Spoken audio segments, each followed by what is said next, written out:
शुक्ल एवं बच्चन सीरीज में आज हमारी तीसरे नंबर की क्लास है जिसमें हम पढ़ रहे हैं आदिकाल का प्रकरण 3। शुक्ल जी ने आदिकाल को 4 प्रकरणों में विभाजित किया है, जिसके 2 प्रकरण आप जानते हैं हम पढ़ चुके हैं। तीसरा है देश भाषा काव्य। अब इसमें हम देखते हैं आगे क्या मिलता है हमें।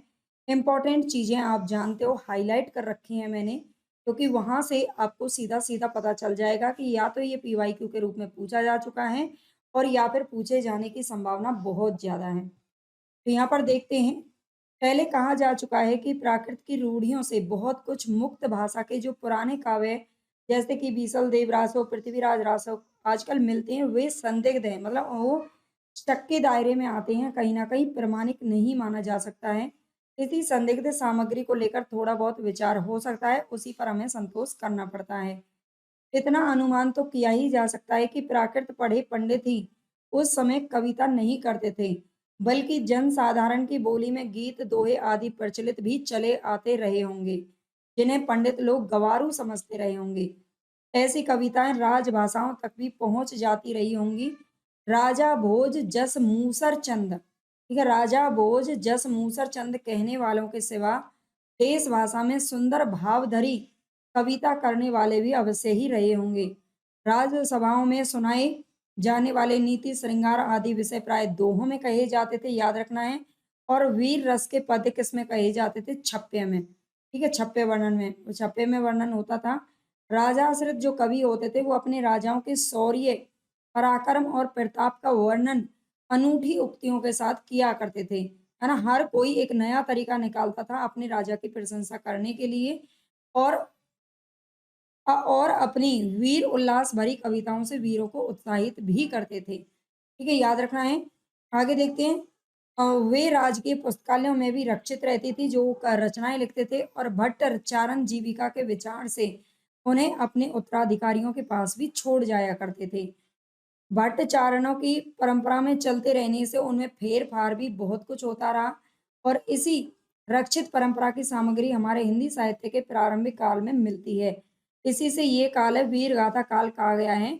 आदिकाल को वीर गाथा काल कहने के पीछे जो तर्क दिया है शुक्ल जी ने, वो यही आप मानेंगे, ठीक है। भारत के इतिहास में ये वे समय था जब मुसलमानों के हमले उत्तर पश्चिम की ओर से लगातार होते रहते थे, ठीक है। इस समय पर क्या होता था? उत्तर पश्चिम की ओर से लगातार हमले चल रहे थे। इनके धक्के अधिकतर भारत के पश्चिमी प्रांत के निवासियों को सहने पड़ते थे, है ना? क्योंकि जो अ, हमले वगैरह होते थे ना, वो उधर की साइड ही ज़्यादा होते थे, जहाँ पर अब पाकिस्तान, अफ़गानिस्तान है, उधर की साइड से हमले ज़्यादा हुआ करते थे। हालाँकि उस समय तो पाकिस्तान अपना अफ़गानिस्तान हमारे देश से अलग नहीं हुए थे, लेकिन ये उधर की साइड से हमले हुआ करते थे, ये बता रहा है, ठीक है? जहाँ हिंदुओं के बड़े-बड़े राज्य प्रतिष्ठित थे। गुप्त साम्राज्य के ध्वस्त होने पर हर्षवर्धन मृत्यु हुई थी संवत 704 के उपरांत, यानी कि इसके बाद में भारत का पश्चिमी भाग ही भारतीय सभ्यता और बल वैभव का केंद्र हो रहा था। इसके अलावा कन्नौज, अजमेर, अहिलवाड़ा और बड़ी-बड़ी राजधानियां उधर ही प्रतिष्ठित थी, सारी की सारी। उधर की भाषा ही शिष्ट मानी जाती थी, और कवि चारण आदि उसी भाषा में रचना किया करते थे। प्रारंभिक काल का जो साहित्य हमें उपलब्ध है, उसका आविर्भाव भी उसी भूभाग से हुआ है, ठीक है। यानी कि उत्तर पश्चिमी जो इलाका था भारत का, वहीं से ही हाँ, साहित्य का जो प्रारंभिक समय हमें जो आदिकाल के जो रचना मिलती है, वो उधर से ही मिलती है, ठीक है। इसलिए यह स्वाभाविक है कि उसी भूभाग की जनता की चित्तवृत्ति की छाप हमारे उस साहित्य पर पड़ी हो। हर्षवर्धन के बाद में ही साम्राज्य भावना देश से अंतर्हित हो गई थी, और खंड-खंड होकर जो गहरवाड़, चौहान, चंदेल और परिहार आदि राजपूत राज्य पश्चिम की ओर प्रतिष्ठित थे, वे अपने प्रभाव की वृद्धि के लिए परस्पर लड़ते रहते थे। ठीक है? और लड़ाई किसी आवश्यकता के लिए नहीं होती थी, कभी-कभी तो अपना शौर्य प्रदर्शन के लिए भी लड़ाई यूँ ही मोल ले ली जाती थी, ठीक है? बीच-बीच में मुसलमानों के भी हमले चलते रहते थे। आगे देखते हैं, मैं मोस्ट इम्पोर्टेंट महमूद गजनवी मृत्यु हुई थी इसकी संवत 1087 में। इसके लौटने के पीछे गजनवी सुल्तानों का एक हाकिम लाहौर में रहा करता था।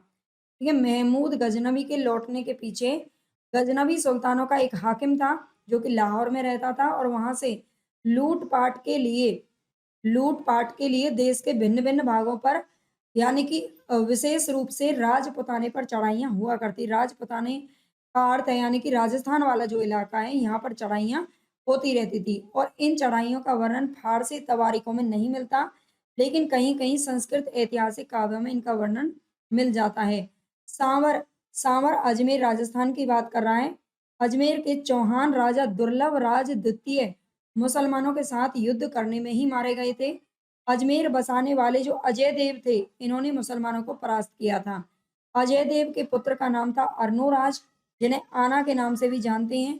इनके समय में मुसलमानों की सेना फिर पुष्कर की घाटी लांघकर, पुष्कर भी राजस्थान के अंदर है, पुष्कर की घाटी लांघकर उस स्थान पर जा पहुंची जहां पर अब आना सागर बना हुआ है। ठीक है, ये अजय देव के पुत्र अर्णोराज की याद में आना सागर का निर्माण किया गया। अर्णोराज ने उस सेना का संहार कर बड़ी भारी विजय प्राप्त की थी। ठीक है, इन्होंने ही बनवाया होगा। वहां मलेच्छ मुसलमानों का रक्त गिरा था।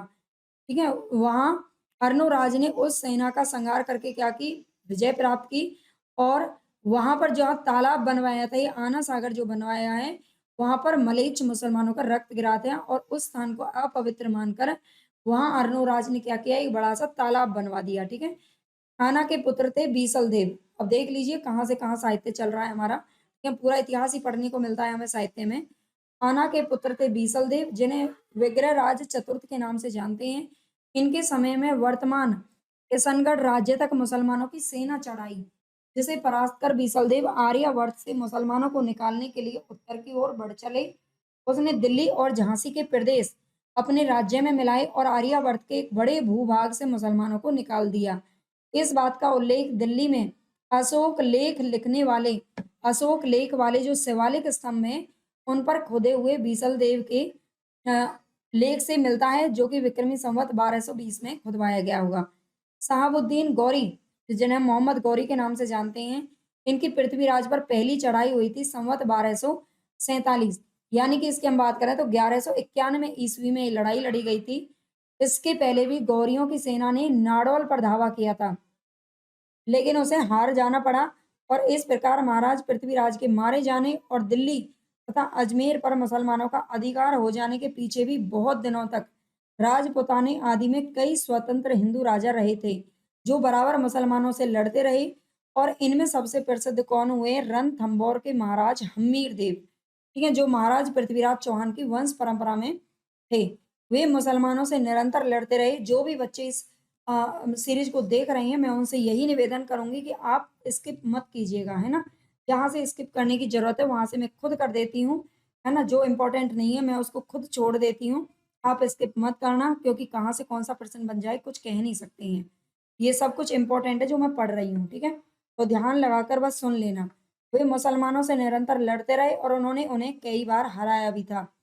सारांश ये है कि पठानों के शासनकाल तक हिंदू बराबर स्वतंत्रता के लिए लड़ते रहे। ठीक है, आगे देखते हैं। ये आप चाहें तो पढ़ लेना, इसमें कुछ खास नहीं। आगे देखते हैं। इसी दशा में काव्य या साहित्य के और भिन्न भिन्न अंगों की पूर्ति और समृद्धि का सामुदायिक प्रयत्न कठिन था। उस समय तो केवल वीर गाथाओं की उन्नति संभव थी। इस वीर गाथा को हम दोनों रूपों में पाते हैं, मुक्तक और प्रबंध काव्य दोनों रूपों में मिलते हैं। ठीक है, याद रखना है। फुटकल रचनाओं का विचार छोड़कर यहाँ वीर गाथात्मक प्रबंध काव्यों का ही उल्लेख किया जाता है। जैसे यूरोप में वीर गाथाओं का प्रसंग युद्ध और प्रेम रहा है। ठीक है, यूरोप के अंदर वीर गाथाओं का प्रसंग क्या रहा है, युद्ध और प्रेम। वैसे ही यहाँ पर भी था। किसी राजा की कन्या के रूप का संवाद पाकर दल बल के साथ चढ़ाई करना और प्रतिपक्षियों को पराजित कर उस कन्या को हर कर लाना वीरों के गौरव और अभिमान का काम माना जाता था, है ना। पहले होता था ना ऐसा। इस प्रकार इन काव्यों में श्रृंगार का भी थोड़ा मिश्रण रहता था, लेकिन गौण रूप में प्रधान रस वीर ही रहता था। याद रख लेना, ठीक है। यहाँ पर आप पढ़ लेना। जैसे साबुद्दीन के यहाँ से एक रूपवती स्त्री का पृथ्वीराज के यहाँ आना ही लड़ाई की जड़ लिखी गई है। ठीक है, लड़ाई का जो मुख्य कारण है वो शहाबुद्दीन के यहाँ से एक रूपवती स्त्री आती है पृथ्वीराज के यहाँ पर, और इसी के ऊपर पूरी जो लड़ाई है वो लिखी गई है। हम्मीर पर अलाउद्दीन की चढ़ाई का भी ऐसा ही कारण कल्पित किया गया है। और आप जानते हैं हम्मीर राजा रतन सेन अलाउद्दीन ने उस पर भी चढ़ाई की थी, उसमें भी पद्मावती को ही मुख्य कारण बताया गया है। इस प्रकार इन काव्यों में प्रथा अनुकूल कल्पित घटनाओं की बहुत अधिक योजना रहा करती थी। ये वीर गाथाएं दो रूपों में मिलती हैं, प्रबंध काव्य के साहित्यिक रूप में और वीर गीतों के रूप में, ठीक है, बैलाड्स के रूप में।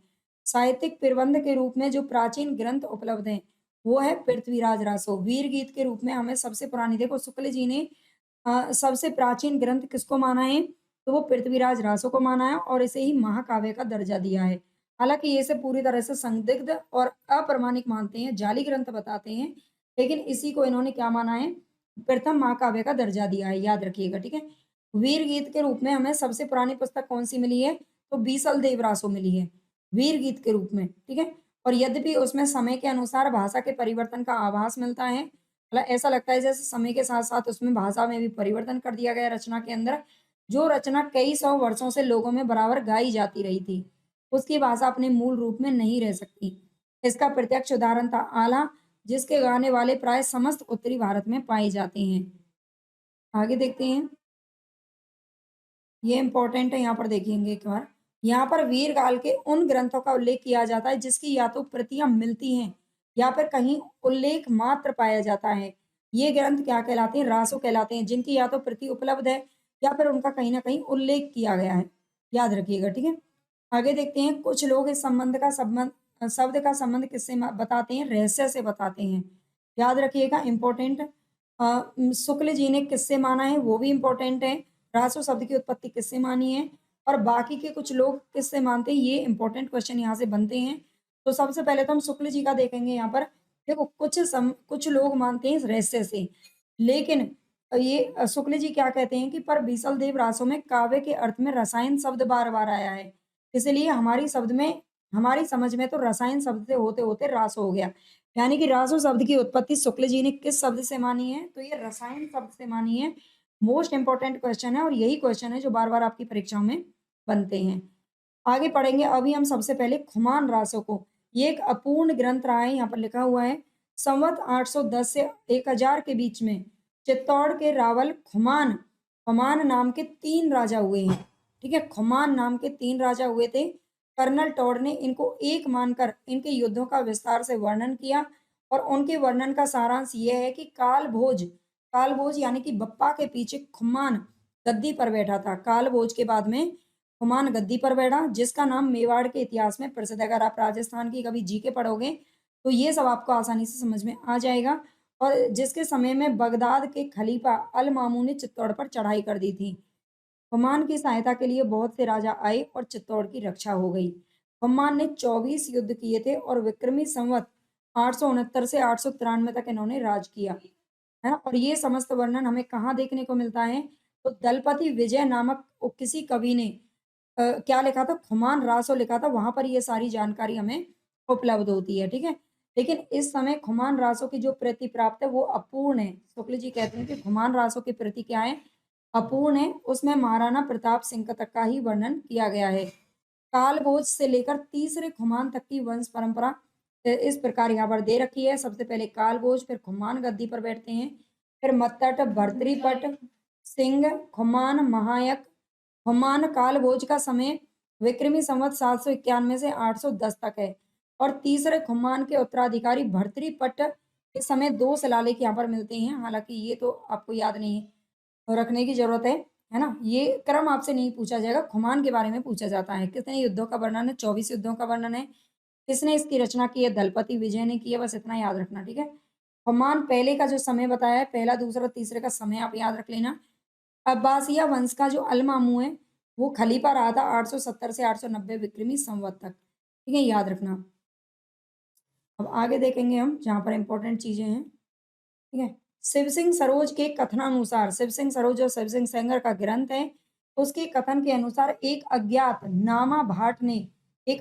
नाम के भाट ने हुमायूँ रासो नामक काव्य ग्रंथ लिखा था, जिसमें श्री रामचंद्र से लेकर खुमान तक के युद्धों का वर्णन किया गया था। ठीक है? शिव सिंह सरोज में ऐसा वर्णित है कि खुमान रासो नामक एक ग्रंथ लिखा था किसी अज्ञात कवि ने, जिसमें श्री राम से लेकर के हुमायूँ तक के युद्धों का वर्णन किया गया। ये नहीं कहा जा सकता कि दलपति विजय असली खुमान रासो का रचयिता था अथवा उसके पीछे परिशिष्ट था। आगे देखते हैं, बीसल देव रासो के बारे में पढ़ेंगे। बीसल देव रासो ये नरपति नालय के द्वारा लिखी गई रचना है। ठीक है? 4 खंडों में है, 2000 चरणों में विभक्त है। कवि नरपति नालय कवि विग्रह राज चतुर्थ उपनाम है इनका बीसल देव, इसके समकालीन रहे हैं, है ना। कदाचित ये राजकवि भी थे, है ना। और इसने बीसल देव नामक एक छोटा सा 100 पृष्ठों का, केवल और केवल इसमें 100 पृष्ठों में एक ग्रंथ लिखा गया जो वीर गीत के रूप में प्रसिद्ध है ना। और ग्रंथ का जो निर्माण काल है उसके बारे में यहाँ पर दिया गया है, ये बहुत बार क्वेश्चन पूछा जाता है। ठीक है, 1272 मझारी जेठ बदी नवमी बुधवारी, नालय रसायन आरंभई शारदा तूठी ब्रह्म कुमारी। ठीक है, निर्माण काल के बारे में यहाँ पर ये पंक्ति पूछ ली जाती है कि किसके निर्माण काल के किसके विषय में लिखी गई है, तो ये बीसल देव रासो के विषय में है। ठीक है, इसको आप चाहें तो यहाँ से पढ़ लेना। 1272 का जो अर्थ है ना वो है 1212, याद रखना। विग्रह राज चतुर्थ, विग्रह राज चतुर्थ यानी कि बीसल देव का समय भी 1220 के आसपास है। उसके शिलालेख भी संवत 1210 में और 1220 के प्राप्त हैं। बीसल देव रासों में 4 खंड है। ठीक है, बीसल देव रासों में कितने 4 खंड है और लगभग 2000 चरणों में ये समाप्त हुआ है। आगे इसकी कथा का सार आपको याद रखना है। इसका जो पहला खंड है उसमें मालवा के भोज भोज परमार की पुत्री है राजमती, और उससे विवाह किसका होता है, सांवर के बीसल देव का विवाह, दोनों का विवाह इसमें होता है। दूसरे खंड में क्या होता है, बीसल देव, ठीक है, राजमती से रूठ जाता है और उड़ीसा की तरफ चला जाता है। ये पूछा जाता है रूट मतलब बीसल देव राजमती से रूठ कर कहाँ गया था, तो उड़ीसा गया था भाई। ठीक है, याद रखना। और वहां पर 1 वर्ष तक रहा था। इंपॉर्टेंट क्वेश्चन है सारे ही। खंड 3 में क्या होता है, राजमती का विरह वर्णन, यानी कि उसका विरह वर्णन है, वो विरह में तड़पती है और बीसल देव फिर ओडिशा से बाद में लौट के आ जाता है। लेकिन जब तक वो लौट आता है, खंड 4 में क्या होता है, भोज अपनी पुत्री को अपने घर ले जाता है। राजा भोज जो कि राजमती के पिता हैं, वो अपनी पुत्री को घर ले जाते हैं, है ना। और बीसल देव फिर वहां ससुराल जाता है और अपनी पत्नी को वापस लेकर के चित्तौड़ पहुंच जाता है। आगे देखते हैं। ये भी बताया गया है इसमें 2 ही घटनाएं, लेखक क्या कहते हैं कि इसमें केवल 2 ही घटनाएं हैं, बीसल देव का विवाह और उनका उड़ीसा जाना। क्या इनमें से पहली बात तो कल्पना प्रसूत लगती है। बीसल देव से 100 वर्ष पहले ही धार के जो प्रसिद्ध परमार राजा भोज है उनका देहांत हो चुका था। यहाँ पर हर किसी का तर्क दिया है, शुक्ल जी ने बताया है कि ये भी झूठ बात लगती है, क्योंकि बीसल देव से 1 साल पहले ही जो राजा भोज जिनकी पुत्री का विवाह हुआ है उसका तो देहांत पहले ही हो चुका था, 100 साल पहले, है ना। तो उसकी पुत्री का देहांत मतलब विवाह कैसे हो सकता है, तो ये बात भी कहीं ना कहीं काल्पनिक है। इसलिए उनकी कन्या के साथ बीसल देव का विवाह किसी पीछे के कवि की कल्पना ही प्रतीत होती है। उस समय मालवा में भोज नाम का कोई राजा था ही नहीं। बीसल देव की एक परमार वंश की रानी थी। ये बात परंपरा से अवश्य प्रसिद्ध चली आती थी, क्योंकि इसका उल्लेख पृथ्वीराज रासो में भी किया गया है। ठीक है, इसी बात को लेकर पुस्तक में भोज का नाम रखा हुआ जान पड़ता है। इसलिए यह भी हो सकता है कि धार के परमारों की उपाधि ही भोज रही हो। ठीक है, धार के जो परमार थे उनकी उपाधि भोज रही हो, इसलिए यहाँ पर भोज का नाम आ गया हो। आगे देखते हैं, है ना। यहाँ पर कुछ ये दे रखे हैं, जननी गौरी तू जैसलमेर गोरडी जैसलमेर की, है ना।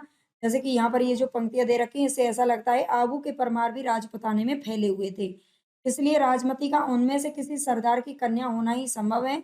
लेकिन भोज के अतिरिक्त और भी नाम इसी प्रकार जोड़े हुए मिलते हैं, जैसे माघ अचारज कवि कालिदास, है ना। जैसा पहले कह आए हैं कि अजमेर के चौहान राजा बीसल देव बड़े ही वीर और प्रतापी राजा थे, और उन्होंने मुसलमानों के विरुद्ध कई चढ़ाइयाँ की थी और कई प्रदेशों को मुसलमानों से खाली भी करवाया था। दिल्ली और हांसी के प्रदेश इन्हीं ने अपने राज्य में मिलाए थे। ठीक है, दिल्ली और हांसी के जो प्रदेश थे वो बीसल देव ने ही अपने राज्य में मिलाए थे। और इनका वीर चरित्र का जो बहुत कुछ वर्णन है वो इनके राजकवि थे सोमदेव। ठीक है, राजकवि कौन थे बीसल देव के, सोमदेव। उनके द्वारा लिखा गया था ललित विग्रह राज नाटक, जो कि संस्कृत में लिखा गया। ठीक है, इससे मिलता है, जिसका कुछ अंश बड़ी बड़ी शिलाओं पर खुदा हुआ भी मिला है और राजपुताना म्यूजियम में भी सुरक्षित है। पर नाले जो नरपति नाले ने जो बीसल देव रासो लिखा है वो क्या लगता है, काल्पनिक लगता है। उसमें ना तो उक्त वीर राजा की ऐतिहासिक चढ़ाइयों का वर्णन किया गया है, ना ही शौर्य पराक्रम का, है ना। श्रृंगार रस की दृष्टि से उसके विवाह और रूट कर विदेश जाने का मनमाना वर्णन यहाँ पर किया गया है। इसीलिए इस छोटी सी पुस्तक को बीसल देव ऐसे वीर का रासो कहना खटकता है। क्या खटकता है, रासो कहना इसको खटकता है, शुक्ल जी कहते हैं। पर जब हम ये देखते हैं कि यह कोई काव्य ग्रंथ नहीं है, केवल गाने के लिए इसे रचा गया, तो बहुत कुछ समाधान हो जाता है। आगे देखते हैं, इसकी भाषा के बारे में ये बताया गया, इसमें कुछ खास नहीं है। नेक्स्ट देखते हैं, इसमें आए हुए कुछ फारसी, अरबी, तुर्की ये शब्दों की ओर भी ध्यान जाता है, जैसे महल, इनाम, नेजा, ताजनुन यानी कि ताजियाना आदि। जैसा कि कहा जा चुका है, पुस्तक की भाषा में फेरफार अवश्य हुआ है, अतः ये शब्द पीछे से मिले हुए भरे जा सकते हैं और कवि द्वारा व्यवहृत भी हो सकते हैं। कवि के समय से पहले ही पंजाब में मुसलमानों का प्रवेश हो गया था, है ना। इस कवि ने जब नरपति नाले ने जब ये रचना लिखी थी, उससे पहले ही पंजाब में मुसलमानों का प्रवेश हो चुका था और वे इधर उधर अपनी जीविका कमाने के लिए फैलने लगे थे। इसलिए ऐसे साधारण शब्दों का प्रचार कोई आश्चर्य की बात नहीं है। बीसलदेव के सरदारों में ताजुद्दीन मियाँ भी मौजूद हैं। ठीक है, यहाँ पर एक पंक्ति आके मिलती है, महल पलान्यो ताजुद्दीन, फुरसाना चढ़ी चाल्यो गोंड। ठीक है, और राय बहादुर पंडित गौरी शंकर हीराचंद ओझा ने इसे हम्मीर के समय की रचना बताया है। ठीक है, याद रख लेना, हम्मीर के समय की रचना किसने कहा है? गौरी शंकर हीराचंद ओझा ने। आगे देखते हैं, इससे ये तो सिद्ध हो जाता है कि प्रादेशिक बोलियों के साथ साथ ब्रज या मध्य देश की भाषा का आश्रय भी लेकर एक सामान्य साहित्यिक भाषा भी स्वीकृत हो चुकी थी, जो चारणों में पिंगल भाषा के नाम से जानी जाती थी। और पिंगल भाषा, ये देख लेना पिंगल क्या है, और अपभ्रंश के योग से, यानी कि अपभ्रंश के योग से शुद्ध राजस्थानी भाषा का जो साहित्यिक रूप था वो डिंगल कहलाता था। ठीक है, डिंगल कहलाता था, और हिंदी साहित्य के इतिहास में केवल पिंगल भाषा में ही लिखे गए ग्रंथों का ही विचार कर सकते हैं। ये डिंगल में नहीं है, बल्कि अपभ्रंश के योग से शुद्ध राजस्थानी भाषा का जो साहित्यिक रूप मिलता है वो डिंगल कहलाता है ना। पृथ्वीराज रासो को ले लो, वो भी पिंगल शैली में लिखी गई है, ये पूछा जाता है क्वेश्चन बहुत बार। इस ग्रंथ में श्रृंगार की ही प्रधानताएं, वीर रस तो थोड़ा बहुत है। बीसल देव के यहाँ पर क्या है, कुछ पंक्ति दी गई हैं, आप इनको चाहो तो पढ़ लेना। लेकिन इनमें से अभी तक तो कोई मुझे पीवाईक्यू में देखने को नहीं मिला है, फिर भी आप चाहो इनको पढ़ लीजिएगा। ठीक है, आगे हैं, यहाँ पर देखो पृथ्वीराज रासो के बारे में लिखा हुआ है, पहले ही 2500 पेज 69 सर्ग हैं इसके अंदर। ठीक है, ये पंक्ति सभी बीसल देव रासो की हैं, जो आज तक तो नहीं पूछी गई हैं। आगे देखेंगे, अब हम पढ़ेंगे चंद बरदाई को।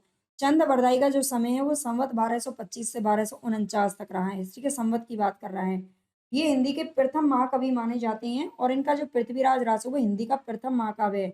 बहुत बार ये क्वेश्चन पूछा गया है। ठीक है, हिंदी के प्रथम महाकवि शुक्ल जी के अनुसार किसे माना जाता है और प्रथम महाकाव्य किसे माना जाता है, दोनों ही चीज बहुत इंपॉर्टेंट है ना, दोनों को ही याद रखना है। आगे यहाँ पर हमारा क्वेश्चन है, चंद दिल्ली के, यानी कि जो चंद बरदाई हैं वो दिल्ली के अंतिम हिंदू सम्राट महाराजा पृथ्वी राज सामंत और राजकवि प्रसिद्ध है। ठीक है, चंद बरदाई दिल्ली के अंतिम हिंदू सम्राट महाराजा पृथ्वीराज के सामंत और राजकवि के रूप में जाने जाते हैं। रासों के अनुसार ये भट्ट जाति के जगात नामक गोत्र के थे। ठीक है, इस रासों के अनुसार, पृथ्वीराज रासों के अनुसार इन्होंने अपने आप को क्या बताया? भट्ट जाति के जगात नामक गोत्र के थे। इनके पूर्वजों की जो भूमि थी वो पंजाब थी, जहाँ लाहौर में इनका जन्म हुआ था। इनका और महाराज पृथ्वीराज का जन्म एक ही दिन हुआ था, और दोनों ने एक ही दिन ये संसार भी छोड़ा था। अब आप ये मत सोचना मैम ने एक लाइन छोड़ दी, मैं जानबूझकर छोड़ रही हूँ। ठीक है, जो इम्पोर्टेंट नहीं है उसको छोड़ती हूँ, ताकि आपका समय ज़्यादा वेस्ट ना हो और आप अच्छे से जो चीज़ें फोकस करने वाली हैं उन पर फोकस कर सको। ठीक है, इम्पोर्टेंट को हम किसी को कुछ नहीं छोड़ेंगे। ठीक है, इनके पूर्वजों की भूमि क्या बताइए? पंजाब बताइए, चंद बरदाई की, जहाँ लाहौर में इनका जन्म हुआ था। इनका और महाराज पृथ्वीराज का जन्म भी एक दिन का माना जाता है, और दोनों ने एक दिन संसार छोड़ा था। ये महाराज पृथ्वीराज के राजकवि ही नहीं, उनके सखा और सामंत भी थे। ठीक है, और ये सभी विद्याओं में पारंगत भी थे। इन्हें जालंधरी देवी का इष्ट था, जिसकी कृपा से ये अदृष्ट काव्य भी कर सकते थे। यानी कि जालंधरी देवी जो पूजी जाती हैं, ठीक है, देवी के रूप में, उनकी कृपा इनको प्राप्त थी। इनका जीवन पृथ्वीराज के जीवन के साथ ऐसा मिला जुला था कि उसे अलग किया ही नहीं जा सकता, ये सब जगह साथ ही रहते थे। ठीक है, पृथ्वीराज रासो 2500 पृष्ठों का एक बहुत बड़ा ग्रंथ है। ठीक है, 2500, जबकि बीसल देव रासो केवल और केवल 100 पृष्ठों का है। सोचिए कितना छोटा होगा। पृथ्वीराज रासो 2500 पृष्ठ यानी कि 2500, जिसमें 69 समय है। इसके सर्ग अध्याय को क्या नाम दिया गया है? समय नाम दिया गया है। इंपॉर्टेंट क्वेश्चन है। ठीक है, यहीं से क्वेश्चन बनता है कि पृथ्वीराज रासो में जो अध्याय है उसका नाम क्या है? तो समय है। प्राचीन समय में प्रचलित प्राय सभी छंदों का व्यवहार हुआ है। मुख्य छंद है इसमें कवित्त, छप्पे, दुआ, तोमर, त्रोटक, गाय और आर्य। जैसे कादम्बरी के संबंध में प्रसिद्ध है कि उसका पिछला भाग बाण भट्ट के पुत्र ने पूरा किया है, वैसे ही रासो के जो पिछला भाग है वो चंद बरदाई के पुत्र थे, जलन इनके द्वारा पूरा किया जाना कहा जाता है। ठीक है। रासो के अनुसार क्या है कि जब साहबुद्दीन गौरी इनका युद्ध हुआ था 1192 ईस्वी में, 1191 में हुआ था, इसे इतिहास में तराइन के युद्ध के नाम से जाना जाता है, और उसमें मोहम्मद गौरी की हार हुई थी। लेकिन लेकिन पृथ्वीराज चौहान ने क्या किया, उसे छोड़ दिया, संधि कर ली उसके साथ, और एक साल भी नहीं हुआ और उससे पहले ही उसने पूरे दल बल के साथ में फिर दोबारा से चढ़ाई कर दी, और इस बार पृथ्वीराज चौहान को वो बंदी बनाकर अपने साथ ले गया था। ठीक है।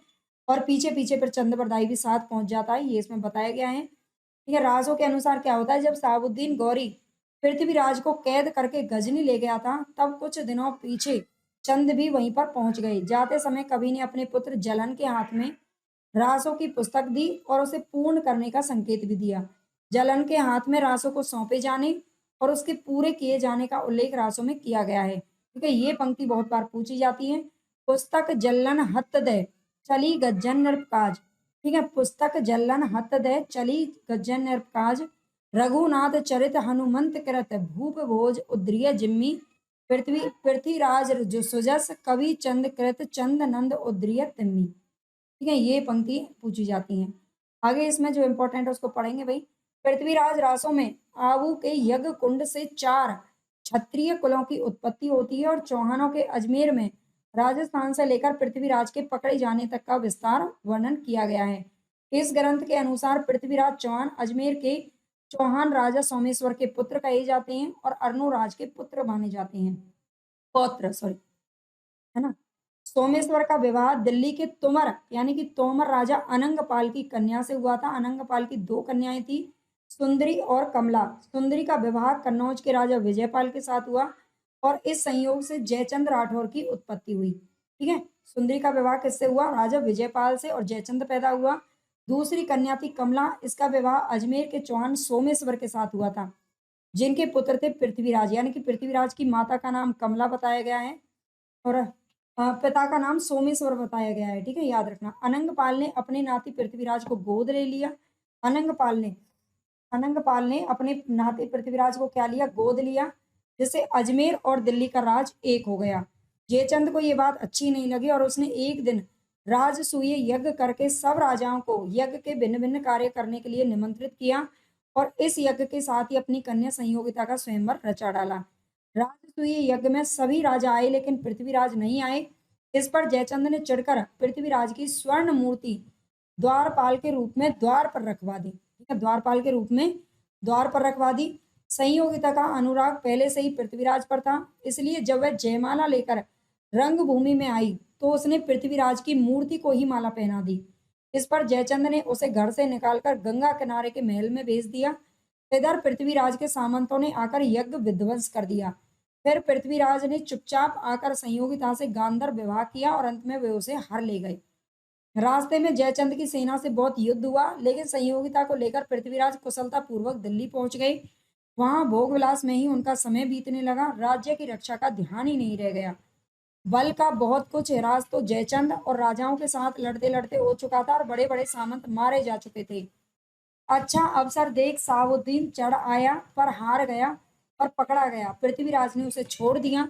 जब पहली बार इनकी लड़ाई हुई थी तो पृथ्वीराज जीत गया था, लेकिन उसने उसे छोड़ दिया। ये हमारे हिंदू राजाओं की सबसे बड़ी कमी कहीं ना कहीं लगती है। इतिहास को पढ़कर कर यही लगता है, वो पहले उनको छोड़ देते थे और अगली बार वो पूरे दल बल के साथ लड़ाई करके उनको हरा दिया करते थे, है ना। बाबर के साथ भी ऐसा ही हुआ था। जब बाबर आया था 1526 ईस्वी में, तो उस समय जब उसने लड़ाई की थी तो वो पहली लड़ाई में भाग गया था, मतलब हार गया था, लेकिन फिर बाद में उसने पूरे अच्छी तरीके से पूरे जान लगा करके लड़ाई लड़ी, है ना। पृथ्वीराज ने उसे छोड़ दिया। वह बार बार चढ़ाई करता रहा और अंत में पृथ्वीराज को पकड़कर गजनी भेज दिया गया।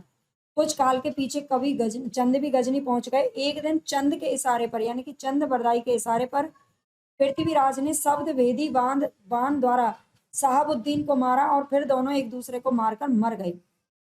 साहबुद्दीन पृथ्वीराज के वैर का कारण ये लिखा गया है कि साहबुद्दीन अपने यहाँ की एक सुंदरी पर आसक्त था, जो एक दूसरे पठान सरदार हुसैन शाह को चाहती थी। जब ये दोनों साहबुद्दीन से तंग हुए तंग हुए तब हार कर पृथ्वीराज के पास भाग गए। शहाबुद्दीन ने पृथ्वीराज के यहाँ कहला भेजा कि उन दोनों को अपने यहाँ से निकाल दो। पृथ्वीराज ने उत्तर दिया कि शरणागत की रक्षा करना क्षत्रियों का धर्म होता है और इस इन दोनों की रक्षा हम बराबर करेंगे। इसी वैर से शहाबुद्दीन ने दिल्ली पर चढ़ाई की और ये तो पृथ्वीराज का मुख्य चरित्र हुआ। इसके अतिरिक्त बीच बीच में बहुत से राजाओं के साथ पृथ्वीराज के युद्ध और अनेक राज्य का नाम कन्याओं के साथ विवाह की कथा भी रासों में भरी पड़ी है। आगे और ये सब क्या है जो ऐतिहासिक तथ्य मिलते हैं उनके साथ बिल्कुल मेल नहीं खाती और इसीलिए अनेक विद्वानों ने पृथ्वीराज के क्या माना है इस पर पूरा संदेह किया है और उसे 16वीं शताब्दी में लिखा हुआ एक जाली ग्रंथ ठहरा दिया है। इस रासों में चंगेज तैमूर आदि कुछ पीछे के नाम आने से संदेह और पुष्ट होता है। यानी कि पूरा शुक्ल जी ने इसे अप्रमाणिक क्यों माना है, क्यों जाली ग्रंथ बताया, इसके पीछे पूरा कारण इन्होंने स्पष्ट कर दिया है। आगे प्रसिद्ध इतिहासज्ञ राय बहादुर पंडित गौरी शंकर हीराचंद ओझा रासों में वर्णित घटना और संवादों को बिल्कुल भाटों की कल्पना मानते हैं। ठीक है, पृथ्वीराज रासों की पृथ्वीराज की राज्यसभा के काश्मीरी कवि जयानक ने संस्कृत में एक पृथ्वीराज विजय नामक एक काव्य लिखा है जो पूरा तो नहीं मिलता है लेकिन इतिहास से वो पूरी तरह से मेल खाता है। उसमें जो संवाद घटनाएं जो दी गई हैं वो ऐतिहासिक खोज के अनुसार सब कुछ ठीक बनता है। उसमें पृथ्वीराज की माता का नाम कर्पूर देवी लिखा हुआ है जिसका समर्थन हांसी के शिलालेख में भी होता है। ठीक है, और जबकि पृथ्वीराज रासों में कमला बताया गया था। ठीक है, जो गलत ठहरती है। उक्त ग्रंथ अत्यंत प्रमाणिक और समसामयिक रचना है। इस ग्रंथ की बात कर रहे हैं जो पृथ्वीराज विजय है। ठीक है, इस ग्रंथ को शुक्ल जी ने क्या कहा है, ये प्रमाणिक रचना है। उसके तथा हम्मीर महाकाव्य आदि कई प्रमाणिक ग्रंथों के अनुसार सोमेश्वर का दिल्ली के तोमर राजा अनंगपाल की पुत्री से विवाह होना और पृथ्वीराज का अपने नाना की गोद जाना, राणा समर सिंह का पृथ्वीराज का समकालीन होना और उनके पक्ष में लड़ना, संयोगिता का हरण करना, ये सभी बातें असंगत सिद्ध होती हैं। इस प्रकार आबू के यज्ञ से चौहान आदि 4 अग्नि कुलों की उत्पत्ति की कथा भी शिलालेखों की जांच करने पर कल्पित ठहरती है क्योंकि इनमें से सोलंकी, चौहान आदि कई कुलों के प्राचीन राजाओं के शिलालेख मिले हैं जिनमें वे सूर्यवंशी, चंद्रवंशी आदि कहे गए हैं। अग्नि कुल का कहीं भी कोई भी उल्लेख नहीं है। आगे चंद्रवरदाई ने पृथ्वीराज का जो समय है, जन्म काल है, संवत 1115 माना है। दिल्ली गोद जाना 1122 बताया है। कन्नौज जाना 1151 में और शहाबुद्दीन के साथ युद्ध लिखा है 1158 में। ठीक है, संवत लिखा हुआ है सब जगह। और शिलालेखों और दान पात्रों में जो संवत मिलते हैं उसके अनुसार रासों में दिए हुए संवत ठीक नहीं बैठते हैं। ठीक है, याद रखना। आगे देखते हैं पृथ्वीराज के 4 जिनके संवत 1224 और 1244 के बीच हैं। जयचंद के 12, ये सब देख लेना, ये सब इतना इंपॉर्टेंट नहीं है। युद्धों का वर्णन वगैरह इसमें किया गया है, ये बता दिया है इन्होंने कि इन्होंने क्यों इसको प्रमाणिक नहीं माना है। आगे देखते हैं पंडित मोहनलाल विष्णुलाल पांड्या ने रासों के पक्ष समर्थन में इस बात की ओर ध्यान दिलाया कि रासों के सब संवतों में यथार्थ संवतों 90 से 91 वर्ष का अंतर एक नियम से पड़ता है। उन्होंने ये विचार उपस्थित किया कि अंतर भूल नहीं है बल्कि किसी कारण से ही रखा गया है। इसी धारणा को लिए उन्होंने रासों के इस दोहे को पकड़ा, एकादश से पंचदह विक्रम साक आनंद ही रिपुजय और हरण को भय पृथ्वीराज नरेंद्र। ठीक है, ये कुछ खास इसमें मिलेगा नहीं आपको, आगे देखेंगे। मतलब कुल मिला के इसमें कुछ भी जो संवाद और घटनाएं हैं वो सही नहीं बैठती हैं। ठीक है, और रहा यह प्रश्न की पृथ्वीराज की सभा में चंद नाम का कोई कवि था ही नहीं, ये भी बात यहाँ पर लिखी हुई है। पृथ्वीराज विजय के जो कर्ता हैं जैनक कवि, उन्होंने पृथ्वीराज के मुख्य भाट या बंदी राज का नाम पृथ्वी भट्ट लिखा है। ठीक है, पृथ्वीराज विजय में तो पृथ्वीराज के मुख्य भाट का नाम क्या बताया, पृथ्वी भट्ट बताया है। चंद का नाम उसमें कहीं नहीं लिया गया है। पृथ्वीराज विजय के 5वें सर्ग में ये श्लोक आया है, ये श्लोक आप चाहे तो पढ़ लेना।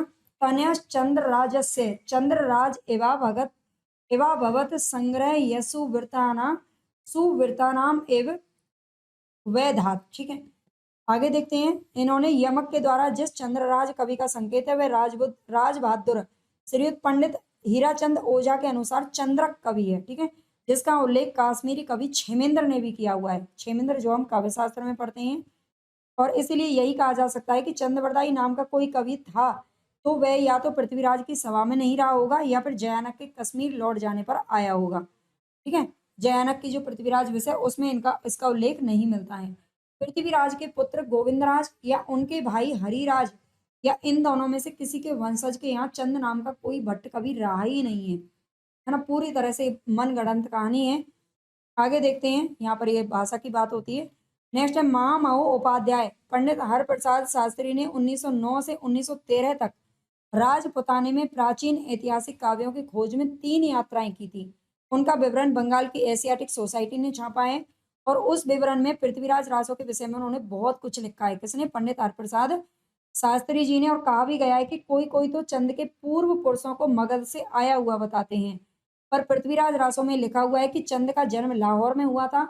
कहते हैं कि चंद पृथ्वीराज के पिता सोमेश्वर के समय में राजपुताने में आया और पहले सोमेश्वर का दरबारी और पीछे से पृथ्वीराज का मंत्री, सखा और राजकवि हुआ। पृथ्वीराज ने नागौर बसाया था और वहीं बहुत सी भूमि चंद को भी दे दी थी। शास्त्री जी का कहना है कि नागौर में अब तक चंद के वंशज रहते हैं। ये चंद्रवरदाई का यहाँ पर ये इन्होंने पूरा मतलब इनका जो वंश परंपरा है उसको बताया है। चाहे तो पढ़ लेना, ये कुछ खास नहीं, इनका जलन पुत्र का नाम याद रखना है बस। नानू राम जी का कहना है कि चंद के 4 लड़के थे, जिनमें से एक मुसलमान हो गए, दूसरे का कुछ पता ही नहीं है, तीसरे के वंशज अंबोर में जा बसे और चौथे का वंश नागौर में चला था। ठीक है, याद रख लेना। ये इनके सॉरी इनके चंद के लड़कों का उल्लेख यहाँ पर मिलता है। दहती पुत्र कवि चंद के सुंदर रूप सुजान, एक जलय गुण भावरो गुण समुद्र ससभान। ठीक है, पृथ्वीराज रासो में कवि चंद के 10 पुत्र के नाम दिए गए हैं। सूरदास की साहित्य लहरी, सूरदास ने अपनी साहित्य लहरी में जो वंशावली दी है, अपना वंश परिचय जो बताया, उसमें चंद वरदाई का वंशज बताया अपने आप को। ठीक है, ये याद रख लेना, ये पद यहाँ पर मिलता है। तो ये सूरदास की साहित्य सारावली से लिया गया, साहित्य लहरी से लिया गया है। ठीक है, आगे देखते हैं। इन दोनों वंशावलियों के मिलाने पर मुख्य भेद यही प्रकट होता है कि नानू राम ने जिनको जलचंद की वंश परंपरा में बताया है, उक्त पद में उन्हें गुणचंद की परंपरा में कहा गया है। ठीक है, बाकी नाम प्राय मिलते हैं। नानू राम का कहना है कि चंद ने 3 या 4,000 श्लोक संख्या में अपना काव्य लिखा था। उसके पीछे उनके लड़के ने अंतिम 10 समयों को मिलाकर उस ग्रंथ को पूरा किया। यानी कि अंतिम 10 समय, इसमें टोटल कितने 69 समय हैं और अंतिम 10 समय किसके द्वारा लिखे गए हैं? तो ये उनके पुत्र जलन ने लिखे हैं, ये इसमें बताया गया है। ठीक है, आगे हैं। अकबर ने भी इस प्रसिद्ध ग्रंथ को सुना था। उनके इस प्रकार उत्साह प्रदर्शन पर कहते हैं कि उस समय रासो नामक अनेक ग्रंथों की रचना की गई थी। नानू राम का यह भी कहना है कि असली पृथ्वीराज रासो की प्रति मेरे पास है। ठीक है, पर उन्होंने महोबा समय की जो नकल हरप्रसाद शास्त्री को दी थी वह और भी ऊट पटांग और रद्दी लगती है ना। आगे देखते हैं। मनहु कला ससी भान कला 1692 है, ये इंपॉर्टेंट और ये पंक्ति पूछी जा चुकी है। ठीक है, याद रखना, बाल वैस यही पंक्ति है जो पूछी जाती है। कुटिल केस सुदेश पोहो, ये पंक्ति आप थोड़ा थोड़ा मतलब इनको देख लेना। कुटिल केस सुदेश, ये भी पृथ्वीराज रासो की पंक्तियां हैं। आगे देखते हैं। राठौड़ादि ख्यात संध्याय, आगे देखेंगे इसको। ठीक है, ये इसकी सारी पंक्तियां हैं। दोनों ग्रंथ उपलब्ध नहीं है, ये आगे के ग्रंथों के बारे में लिखा गया है। चलो, अब आज की क्लास में हम इतना ही पढ़ेंगे। हम नेक्स्ट क्लास में पढ़ेंगे भाई, है ना, इतना है। और ये उम्मीद करती हूँ कि आपको भाई पसंद तो आएगा ही और आपके लिए बहुत ही हेल्पफुल ये क्लासेस, ये सीरीज रहने वाली है। बाकी के बच्चों को भी, जो बच्चे आप एप्लीकेशन से जुड़े हुए हैं, सब बच्चों को शेयर जरूर करना, अपने दोस्तों को शेयर करना। ठीक है, ज़्यादा से ज़्यादा बच्चों को जोड़िए।